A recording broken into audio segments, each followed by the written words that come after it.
My humble respect to Guru Mahan, Guru Piran Sangran, Guru Piran Nyo, fellow Jnanis. Today we start a new series on the essence of Advaita philosophy. Advaita is actually about non-duality. And this is actually the essence of Mahan's teachings also. And if you see Mahan's I God philosophy, it is, anchored on the Advaita philosophy, which is non-dual. And I'll explain that in more detail and take you through this. So I'm quite excited about this series. The last couple of years, we've been covering Mahan's I God philosophy. We are now close to more than 190 YouTube clips. So I thought, okay, we covered most of Mahan's teachings, but today I'm going to cover these great teachings of Advaita, which is non-duality, and why this philosophy is an integral part of the spiritual pursuit. There are different schools of thought. This is one of the main school of thought, which Mahan and many, many great saints have, advocated, and also some really amazing insights that you get on life. So let me take you through this key concepts that over the many years have given me quite a lot of fantastic insights into, about the creator, about creation, about the self, and most importantly, how they all come together and the relationship between the self and God. So this is what I want to cover today, the essence of Advaita philosophy. There are many books that, many writings that goes back thousands of years that cover the Advaita teachings, and I will touch some of those key works of great people, but try to put it in a very simplified way, in a practical way that we can use these insights for our daily life, no matter where we are, in what stages of our lives, as a student, as a professional, as a householder, as a community leader, and also as someone who's, aging gracefully and, completed all their duties and, have more time to go deeper of understanding what life is after a amazing experience of different facets of one's life. So this is what I want to cover. I pay homage to my teachers, Mahan and Guru Piran Sivasankara, and many other teachers that exposed me to these teachings through both the practice of Kundalini meditation and also exposing me to this school of thought. So we have two main schools. There are different schools of thought. Of course, most people are familiar with Dvaitam. Dvaitam is duality. God and the self are separate. The individual are separate, but they all come from that divinity, and the whole objective of human life is to get the grace of God, get the blessings of God, to live a divine life. So that is the dualism or duality in that school of thought, Dvaitam. But another school of thought is the Advaita, which is essentially where God and the self are one. And I'll take you through that thinking process. So I want to today focus on this Advaita, which is non-duality philosophy, because this is the underpinning of Mahan's teachings and many other great saints and sages, including Adi Shankara and others. So here it is. So this was exposed to me by, of course, Mahan through his I God philosophy book, and Guru Sangran, who was, read a lot and taught a lot about Mahan's teachings and also the great teachings of Advaita by Adi Shankara and others. So I was the beneficiary of the knowledge that they have left behind. So I pay homage to them. So what is Advaita? So Advaita actually, there are four key, principles or four key conceptual ideas. First is that actually the Advaita talks about God is the only reality, and everything, is a manifestation of this God or this reality, both our universe and all creations are part and parcel of this reality. This God is the only permanent thing. So, this is one important concept that Advaita propitiates. The second one is that it also talks about the individual self or Atman. Sometimes, if you see in some of the scriptures, uh, the God is called Brahman. I won't use those, key things, but I think for the non, Hindu speaking audience, let's call it God. And the second aspect is the individual self. We all possess a self, and uh, this school of thought is of the view that the self is identical to God, not a single shred of difference. It's exactly identical to God. So one can ask the question, if that is the case, if I have a self, why is it that I'm unable to experience this God? It's a good question. Keep that question. We'll address that. The third aspect is that we have God, we have the concept of our universe, which is, a four-dimensional universe where we have space, three-dimensional, and time. And you'll see in the previous talks, I spoke about how time uh, has an impact on space. So space-time continuum are uh, connected together as one. So we see that this world, the physics of this world is that it is constantly changing because time is embedded. So there is a beginning and it's expanding. So because of time, you see a lot of changes that takes place in this universe. And you'll see that what is the truth is unchanging.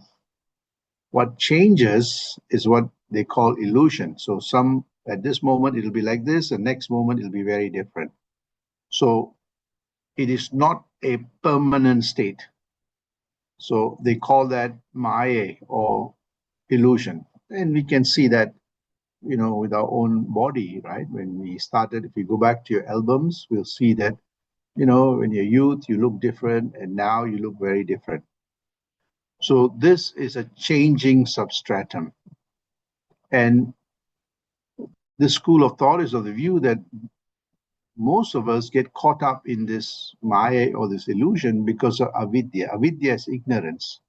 That means inability to differentiate between what is permanent and what is impermanent. So our mind gets caught up with that changing substratum. And we do not understand or have very little understanding of the changeless substratum. So this is called avidya. Avidya is ignorance. So we're so caught up with our material world that our mind becomes wedded and welded to the material world. So when there are ups, the mind becomes very exuberant, happy and joyful. And things don't go too well, you see that the mind also goes through this turbulence. So it goes through this sukha dukkha cycles. And it is not a permanent state. You see, it's continuously changing. So this school of thought says that the reason why we perceive this changing state is because we are caught in this illusionary state because of avidya, which is ignorance. And he says that the whole, uh, goal in life is actually to attain enlightenment, or what we call moksha. Right? What does that mean? What moksha means? It means that attain enlightenment from the cycle of life. That means we understand the cycle of life, particularly that from that illusionary state and that sufferings that comes from that mind being anchored on that illusion, the ups and downs. And the only way we can overcome this is to realize that the non-dual state of our existence. What does that mean? Remember, we have a permanent substratum. We call it God. We can call it, divinity, whatever, in our own language. Different religions call it differently. We have the self. We have the human consciousness. And sometimes we see it separately. We can't see this, or we can't experience this substratum which is permanent.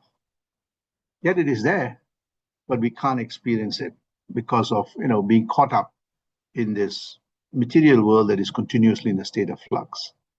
So what moksha means is actually to be able to understand this changing substratum and the changeless substratum, and to realize that the surface of the changes is anchored on the changeless substratum.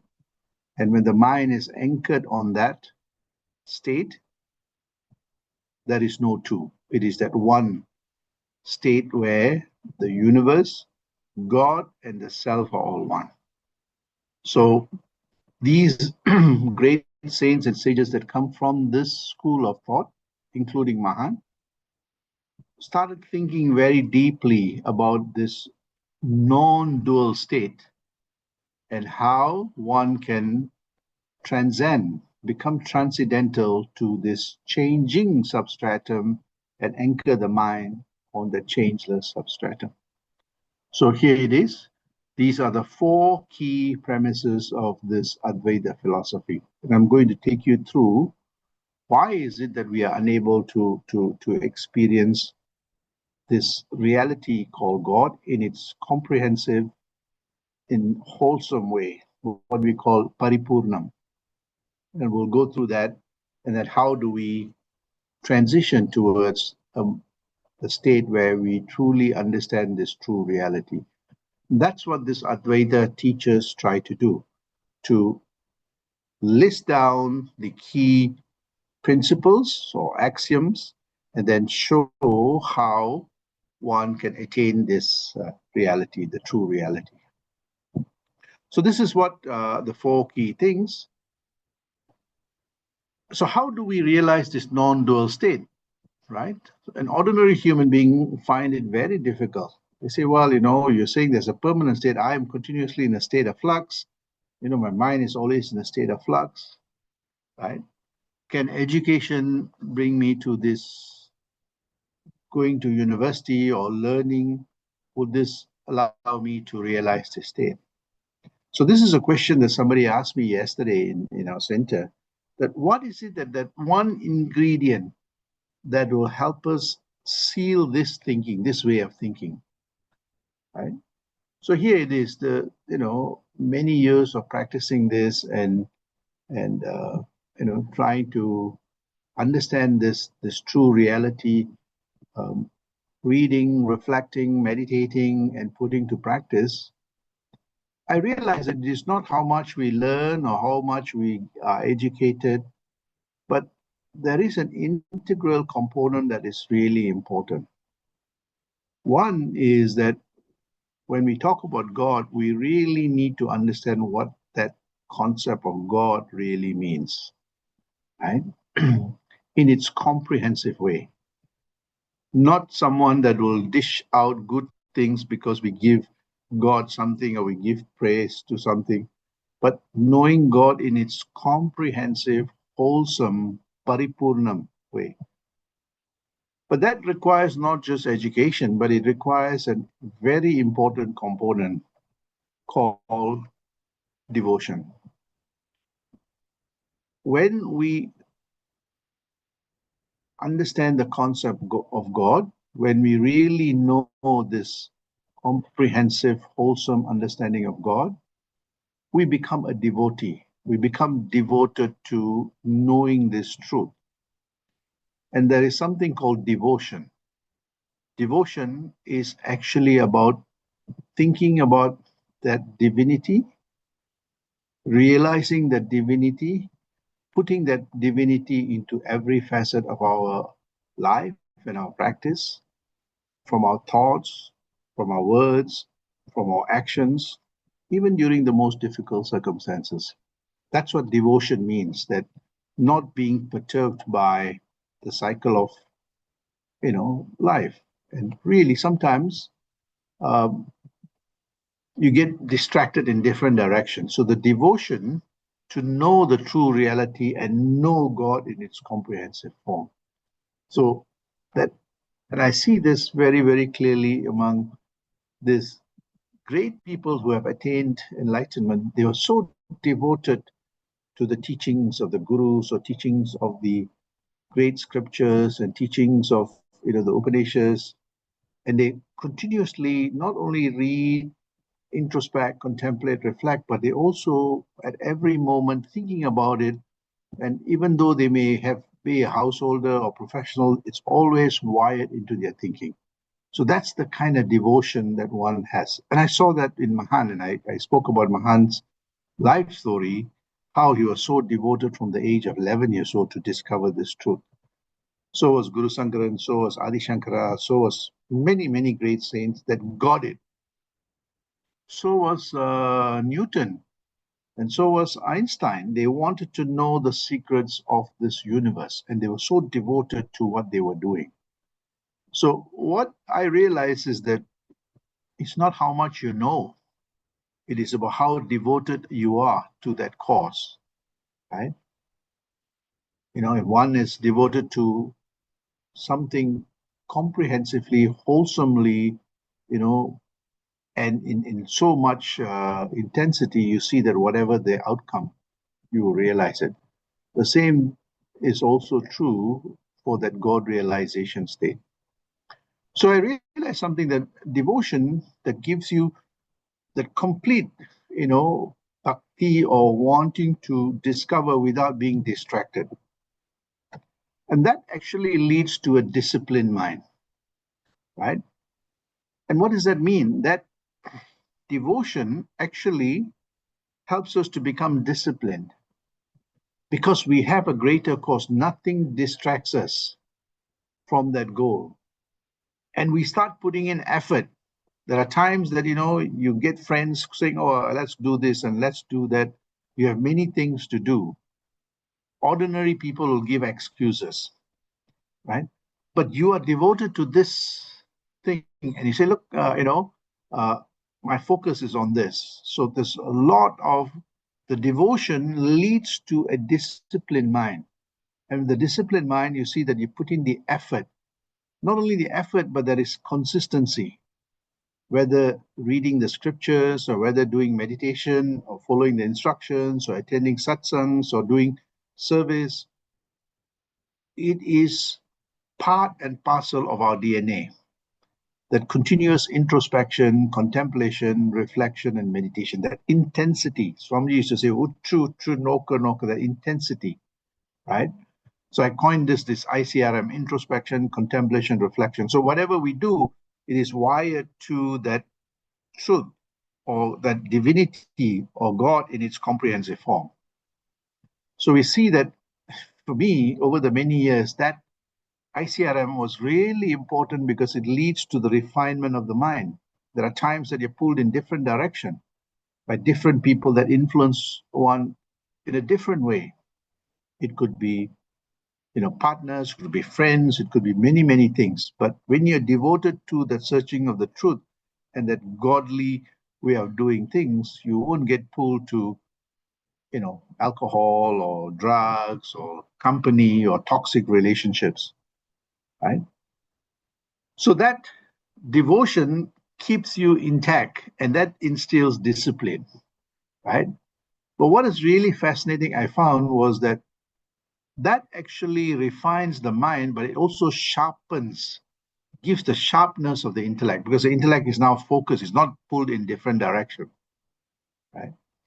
So devotion is really important to kickstart everything. That's why in all our scriptures, the bhakti is so, so important because, you don't have to put in effort. It naturally comes in, right? But what is really interesting is that when you are disciplined, the mind becomes more and more disciplined. The mind becomes more devoted to the cause, which is really fascinating. So there's a two-way relationship between devotion and discipline mind, right? So you see that there's two-way feedback. At least that is the experience I got. That's the experience I saw reading Adi Shankara's work and Mahan's work and Guru Sankaran's work. They were highly disciplined. Nothing distracts them from that course of searching and discovering that truth. But this is the part that is really important, which most ordinary human beings suffer. So the devotion and the disciplined mind helps us to cultivate divine qualities. I think I covered this in my previous satsang. We human beings have what I call 18 asuric qualities, demonic qualities, and I covered this in one of the previous one. So we get distracted by all these things, anger, hatred, greed, vanity, arrogance, right? The way we speak to people, all that tells us the state of our mind, the blemishes in our mind. The in Tamil solo kore means that deficiency of the human mind, right? So when the mind is disciplined, when it's devoted and disciplined, we understand and we realize that asuric qualities that are in our mind, and slowly we unpick it. So the discipline allows us to, okay, let us be more, when anger comes, how do we manage anger? And we covered quite a lot of, in the previous arrogance and all those things. Slowly, when that 18 asuric quality starts leaving, something very interesting happens, is that we start nurturing the 18 divine qualities. The mind becomes strong, gentleness, the ahimsa, austerity, the charity, that wanting to know more. So the pursuit of the spiritual knowledge, the mind becomes more and more pure. You are not afraid of anything. So you see that when that devotion leads to the discipline nurtures the divine qualities. And that is critical for the next stage of understanding that divinity. So we see this over the many years. The scriptures have written about it. Mahan has written about it. Over the years of practicing this, I realized that this is the link between the three. So we see divine qualities then makes us more disciplined, and the discipline enhances our devotion, and vice versa. So there's a fantastic feedback loop that happens in our human mind, in our thoughts, in our own personality, right? So if you see people who practice this, they're quite calm, peaceful, gentle, but yet powerful. When the force needs to be used, they know when to use it. So to realize this non-dual God state, there's a few things that we need to do, right? So the divine qualities are so important, right?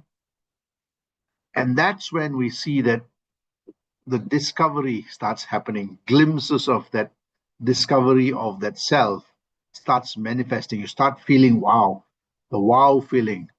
You want to explore further, deeper. The knowledge that you have now goes deeper, right? Suddenly you see that, your brain becomes more stronger, your mind becomes more peaceful, your intellect becomes more sharper, your creativity goes up, your innovation, you get amazing insights.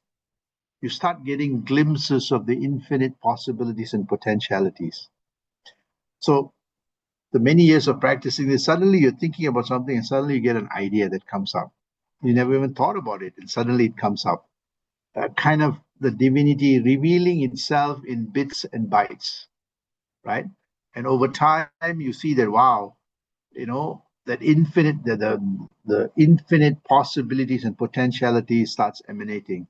So I said this introspection, contemplation, reflection, and meditation unlocks the creator's creativity in us. So whatever you do, whether you're an architect or an engineer or an economist or a finance person or a designer, you start seeing, as your mind becomes more and more divine and more stronger and peaceful, and the intellect becomes sharper. Whatever you put that to practice, whatever you do, it starts flourishing, right? Because the ground is fertile now. Whatever seed you put in, it'll start including the thought of discovery of God. It becomes so much more profound. So this continuum, but the discovery leads to something very interesting. You discover new things that refines our mind and strengthens, enhances our divinity. So there's continuous feedback loop that every step you take, the next step is reinforced and becomes easier. Right?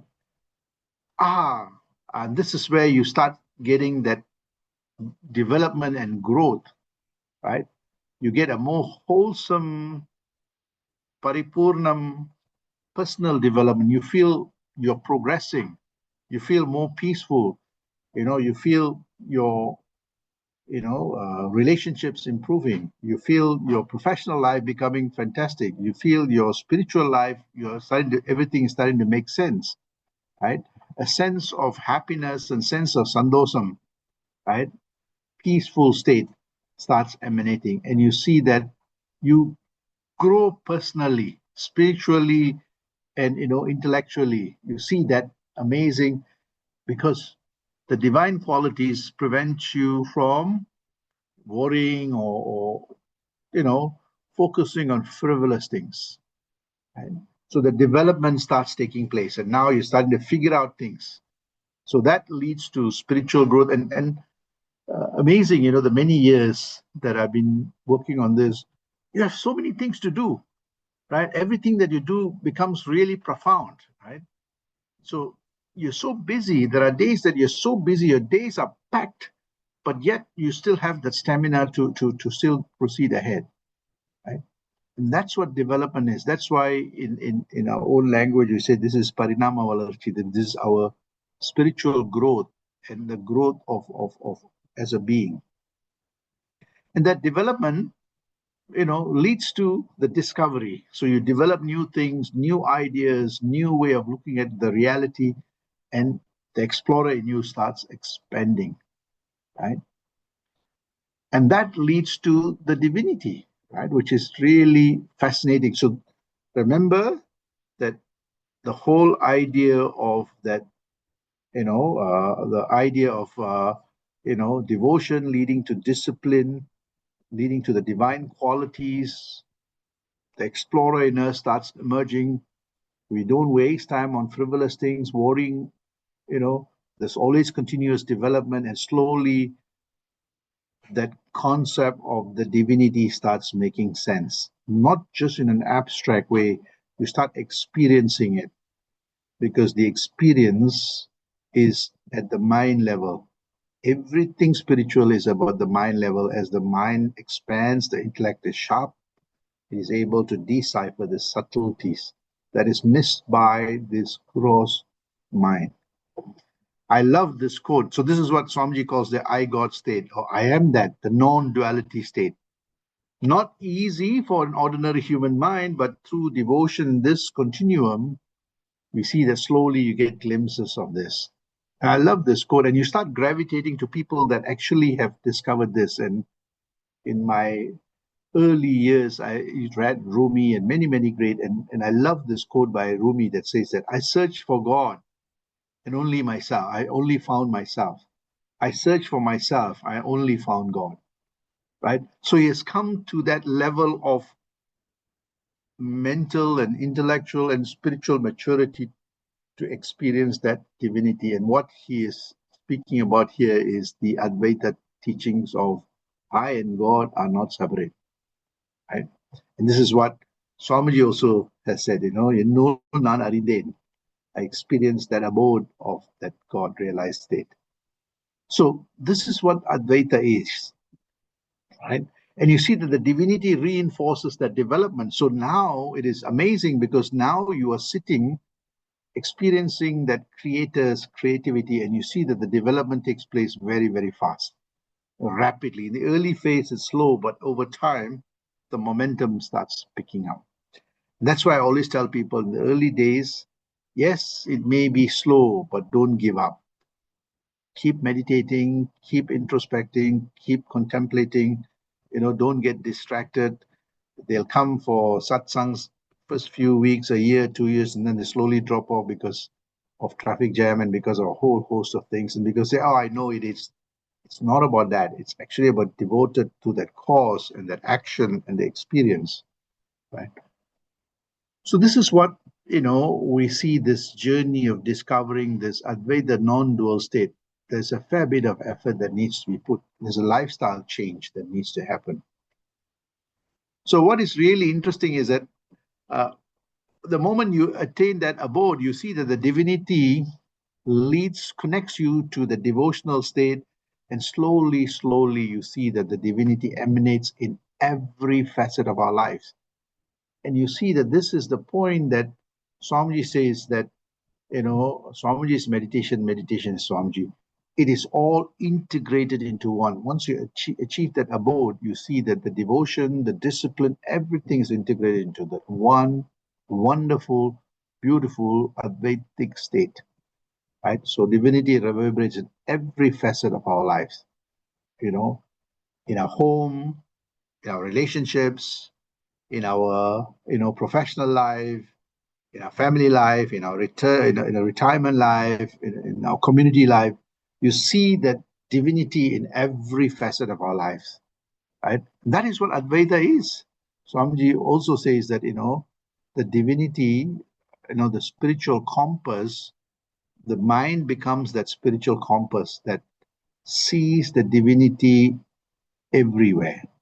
And I love this quote that is put out, that which Rumi again says, that I have lost myself in God and now God is mine. Don't look for him in every direction, for he is in my soul. He's talking about the spiritual compass. He's saying that the Advaita teaching, God and me are one. If it is one, then I'll be able to see God in everything and everyone, in every person. And you see that you would never have any enemies. You would never have someone who you don't like. You'd never, ever have something. You may have disagreements, but you're not, nasty to them. So this is what Advaita teaching is, but it starts off with devotion. Most people start doing discipline. Oh, I want to practice this. They fizzle out very quickly. Without that bhakti or without that discipline, it is very difficult to achieve anything, far less even in one's own profession. If you're not professional life, you're not devoted to what you're doing, it's hard to sustain it. So this is what I see. To really understand the Advaita teaching, it really requires a mind that is really intensive, like an electron microscope or a telescope.